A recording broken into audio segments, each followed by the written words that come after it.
이에 예수께서 제자들에게 이르시되 누구든지 나를 따라오려거든 자기를 부인하고 자기 십자가를 지고 나를 따를 것이니라. 누구든지 제 목숨을 구원하고자 하면 잃을 것이요 누구든지 나를 위하여 제 목숨을 잃으면 찾으리라. 사람이 만일 온 천하를 얻고도 제 목숨을 잃으면 무엇이 유익하리요? 사람이 무엇을 주고 제 목숨과 바꾸겠느냐? 인자가 아버지의 영광으로 그 천사들과 함께 오리니 그때 각 사람이 행한 대로 갚으리라.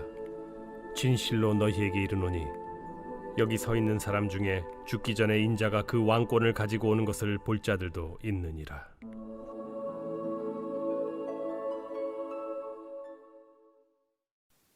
예수님께서는 제자들에게 자신의 죽음과 고난에 대해서 말씀하셨습니다. 그러나 이 죽음은 절망이 아니라 소망이다라고 지난주에 우리 말씀을 나눴습니다. 그것은 슬픔이 아니라 기쁨이다라고 밝혀졌습니다. 예수 그리스도의 죽음은 부활을 알리는 시작을 의미했고 영광의 수단이 되었으며 예수님께서 자신의 나라 가운데 임하는 결과를 가져올 사건이다라고 말씀을 드렸습니다. 하지만 제자들은 이런 예수님의 말씀을 이해하지 못했죠. 특히 베드로는 예수님을 붙들고 항변합니다. 이것은 이루어져서는 안 되는 일입니다. 그러면서 예수님을 꾸짖었다라고 말씀드렸습니다.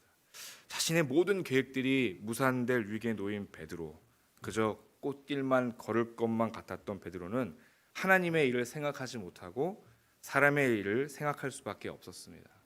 그래도 똑같이 유대인들처럼 이스라엘 왕국을 재건하는 일에 몰두해 있었던 거죠.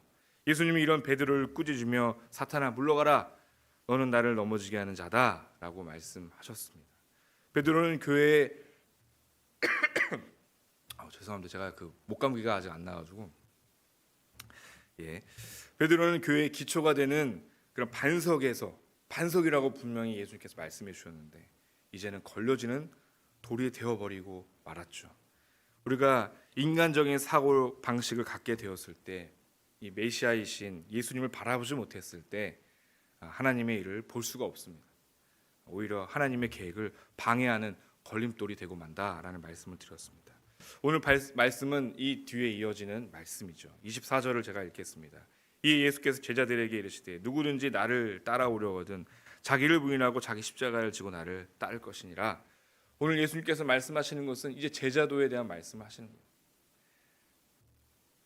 메시아신 예수님께서 진정한 제자에 되는 길은 이것이다라는 거죠.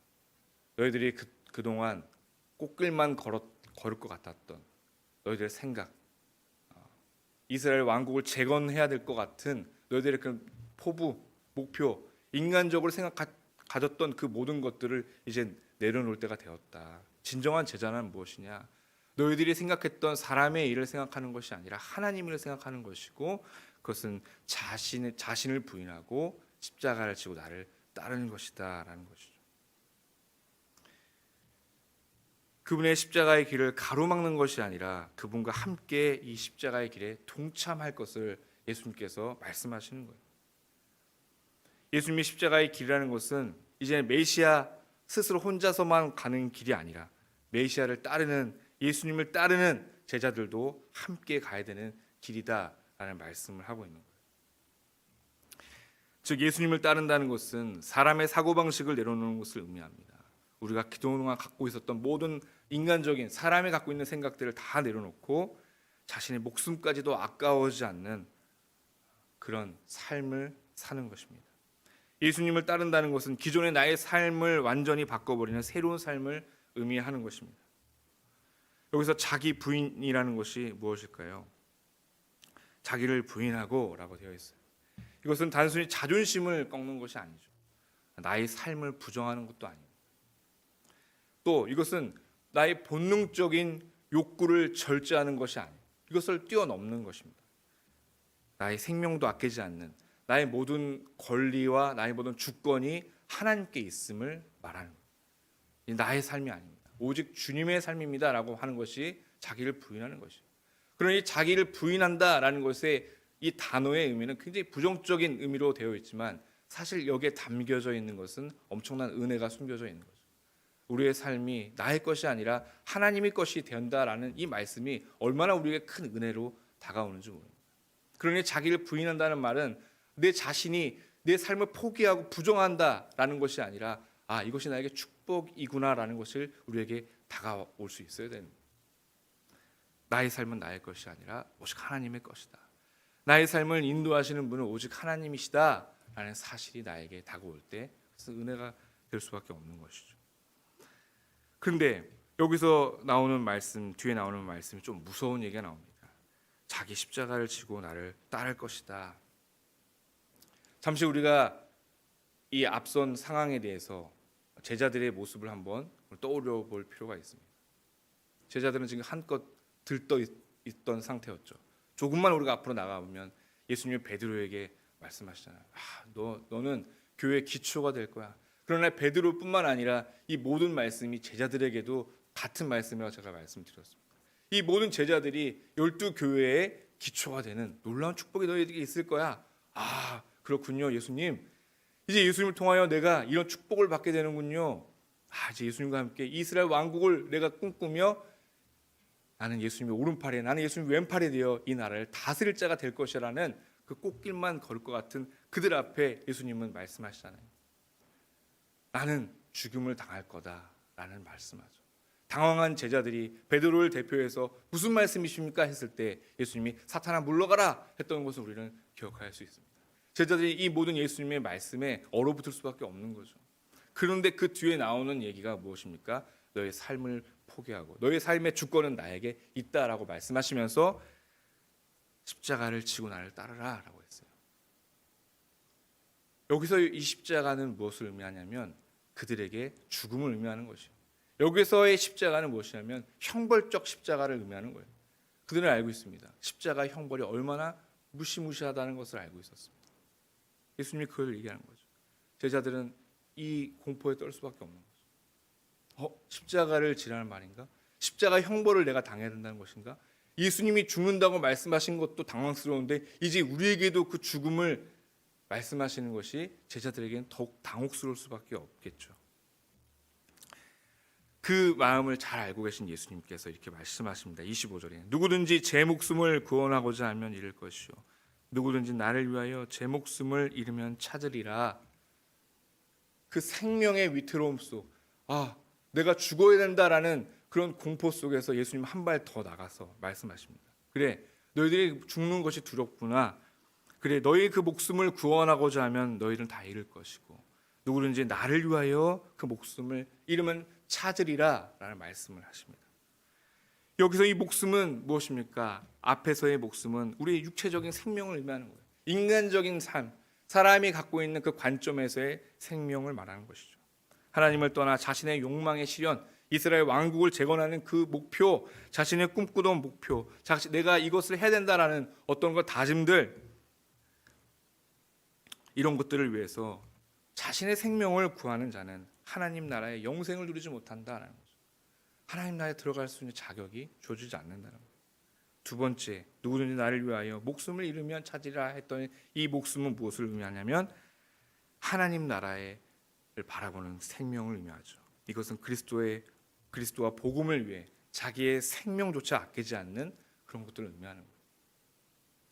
그러니 제자들에게 요구되는 것은 무엇입니까? 그의 생명도 아끼지 않는 헌신을 우리에게 요구하는 것이죠. 이 두 개는 절대로 공존할 수 있는 것이 아닙니다. 인간적인 생명을 택할 것이냐, 하나님께서 원하시는 이 생명을 택할 것이냐는 공존할 수 있는 개념이 아닙니다. 제자들은 이 말씀을 들었을 때 둘 중 하나를 선택해야 되는, 그것을 결정해야 되는 그 직면에 놓이게 되는 것입니다. 우리 27절에 이렇게 말씀하십니다. 인자가 아버지의 영광으로 그 천사들과 함께 오리니 그때에 각 사람이 행한 대로 갚으리라. 이제 예수님은 제자들에게 말씀하시는 거죠. 너희들이 무엇을 선택하든 27절에 그 행한 대로 내가 갚겠다, 심판하겠다라고 예수님께서는 말씀하십니다. 예수님이 십자가에 달리시고 부활하신 후 하나님 아버지의 영광 안에 다시 오시게 됩니다. 그리고 그때 예수님께서 모든 사람들에게 그의 행위에 따라 심판하겠다고 말씀하시는 거죠. 제자들은 사람의 일, 육체적 생명을 선택하든 하나님의 일, 진정한 생명을 선택하든 주님 앞에서 심판을 받게 되는 것입니다.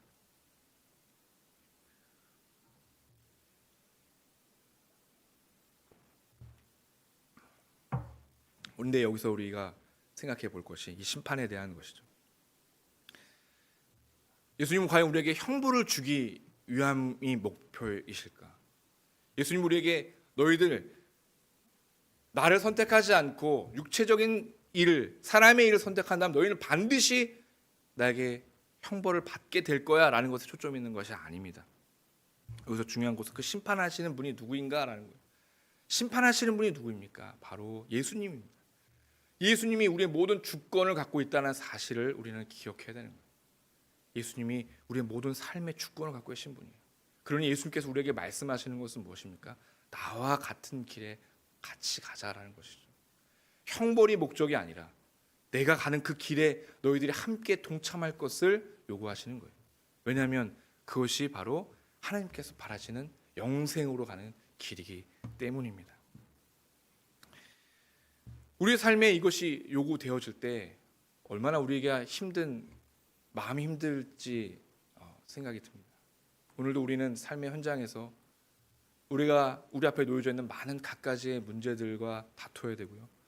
삶의 현장에서 부딪히는 일들이 많습니다. 인간적인 관계, 사업, 나의 일, 가정, 모든 일 속에서 우리는 어려움을 겪을 수밖에 없어요. 그런 일 가운데 우리가 제자의 삶을 살아가기 위해서 얼마나 더 고군분투를 해야 된단 말입니까? 얼마나 우리가 더 많은 것들을 희생하며 십자가의 길을 따라가야 된다는 말입니까? 그것이 우리에게 얼마나 고통스러운 일로 다가오는지 느껴집니다. 그런데 예수님 우리에게 그것을 요구하고 계세요. 예수님 우리에게 요구하는 것은 인간적인 해결을 원하는 것이 아니에요. 인간적인 눈을 바라는 것이 아니에요. 하나님의 눈을 갖고 세상을 바라보기를 원하십니다. 설령 우리가 인간적인 눈을 갖고 이 세상에서 성공한다고 생각해 봅시다. 내가 인간적인 목표를 갖고 사업을 성공하든 내가 원하고자 하는 그 목적이 성공하든 간에 그 성공은 성냥개 위에 불을 비치듯 반짝 빛나는 불과 같은 것입니다. 활활 타오르는 무슨 순간 꺼지게 되었죠. 잠시만 바람이 불면 그것은 그냥 꺼지기 마련입니다. 우리가 꿈꾸는 그런 목표, 우리가 꿈꾸는 생활은 그렇게 성냥개 위에 불 붙는 것 마냥 우리 속절없이 무너지는 경우들이 많이 있어요. 내가 세운 목표는 다시 새로운 목표로 다시 설정되어야 되고 내가 그것을 통해서 또 넘어지고 또 좌절되는 일들이 우리에게 무한적으로 반복되는 거죠. 맞습니다. 우리의 삶은 여전히 고단하고 힘들고 아픕니다. 굉장히 우리의 삶은 하루하루가 굉장히 전쟁이고 하루하루 사는 것이 굉장히 우리에게는 큰 씨름이기도 합니다. 거기서 우리가 발견되는 것은 무엇입니까? 맞아요. 우리의 연약함을 발견할 수밖에 없는 거예요. 우리 힘으로 도저히 할 수 없다라는 사실을 깨달을 수밖에 없는 거죠. 우리의 주권자, 우리의 심판자가 누구십니까? 바로 예수님이시죠. 그분이 우리에게 요구하시는 것은 무엇이에요? 내 안에 거하라는 거예요. 나와 함께 가자는 거예요. 우리가 예수님 안으로 들어가기를 바라시는 거예요. 그것이 바로 우리의 생명조차 아끼지 않는 거예요. 우리의 생명이 주님께 있다는 사실을 알고 우리가 주님 안으로 들어갈 때, 우리가 주님 안에 우리의 모든 삶을 내던질 때 비로소 거기에서 평안을 누릴 수 있는 그 축복과 은혜가 우리에게 있다라는 것이죠. 어떻게 그것을 알 수 있겠습니까? 오늘 말씀 28절에 보니까 이렇게 되어 있습니다. 진실로 너에게 이르노니 여기 서 있는 사람 중에 죽기 전에 인자가 그 왕권을 가지고 오는 것을 볼 자들도 있느니라, 이런 말씀이 있어요. 이 말씀은 여러 가지 난제이죠. 이게 무슨 말씀인가? 예수님이 언제 오신다는 말씀인가? 그렇지만 우리는 그것을 17장에서 바로 확인해 볼 수가 있어요.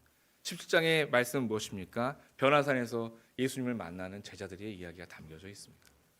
베드로가 거기서 무엇을 봅니까? 베드로가 하나님의 영광을 거기서 보게 됩니다. 예수님께서 우리에게 제자의 길을 원하시는 것은 무엇입니까?